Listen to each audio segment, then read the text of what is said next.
partner at ayaw mo bang mawala siya sa iyo?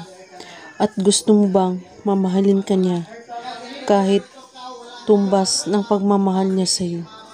At gusto mo bang iisipin ka niya palagi at ikaw lang ang laman ng kanyang puso't isipan?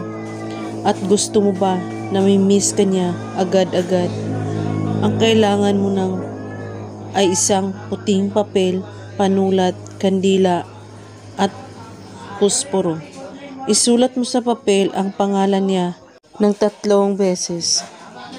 At pagkatapos, itupi ang papel ng 3 beses din sa kasindihan ang kandila. At iisipin mo ang taong mahal mo. At iisipin mo ang pagmamahal mo sa kanya. At sabihin ang mga salitang ito ng paulit-ulit. Ako lang ang iisipin mo, araw at gabi. At pwede mo ring dagdagan na ng galing sa iyong puso. At saka, sunugin ang papel gamit ang kandila. Gawin lamang ito kahit anong oras at araw. Basta't buo ang inyong paniniwala sa paggawa at walang ibang iniisip at pagdududa.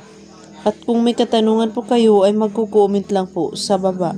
Maraming salamat sa panunood. May God bless us all.